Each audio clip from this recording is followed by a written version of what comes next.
নমস্কাৰ বন্ধুসকল, আজিৰ ভিডিঅ'টোত আমি কথা পাতিম এডভান্স চেলাৰী লোৱা আগতে কি কথা মনত ৰাখিব লাগিব। বহুতে এডভান্স চেলাৰী লৈছে উইদাউট ইনফৰমেশ্যনটো দি দিও, মানে আপোনাৰ চেলাৰী বিল যোনে বনায় তেওঁক আপুনি ইনফৰ্ম নকৰাকৈ এডভান্স চেলাৰী লৈছে বা আপুনি লোন লৈছে। তাৰ কাৰণে আপোনাৰ কি সমস্যা হৈছে আপোনালোকে অলৰেডি গম পাইছে। এতিয়া যিসকলে এডভান্স চেলাৰী ল'ব বিচাৰি আছে তেওঁলোকৰ কাৰণে এই সতৰ্ক বাৰ্তা মই আপোনালোকক জনাব বিচাৰিছোঁ। প্ৰথমতে যদি আপুনি এডভান্স চেলাৰী ল'ব বিচাৰে তেন্তে আপোনাৰ DDOক নিশ্চিতভাৱে জনাব লাগিব, কাৰণ বহুতো ক্ষেত্ৰত দেখা গৈছে যে TO ট্ৰেজাৰী অফিচৰ পৰা দৰমহা বিল পাছ হোৱাৰ পিছত পুনৰ কাটি লোৱাৰ ব্যৱস্থা নাথাকে। মানে যদি আগতে স্পষ্টকৈ জনোৱা নাযায় তেন্তে পিছত সমস্যা হ'ব পাৰে।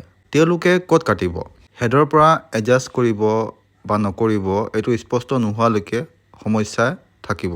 এইকাৰণে আগতেই DDOক জনাওক, এডজাষ্টমেণ্ট প্ৰচেছ স্পষ্ট কৰক, নতুবা কি হ'ব পাৰে এডভান্স চেলাৰী লোৱাৰ পিছতো আপুনি হয়তো দৰমহা ল'ব নোৱাৰিব বা ডিলে হ'ব পাৰে।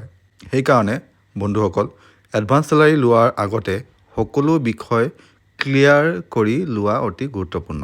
ভিডিঅ'টো ভাল লাগিলে শ্বেয়াৰ, লাইক আৰু ছাবস্ক্ৰাইব কৰিব নাপাহৰিব। ধন্যবাদ।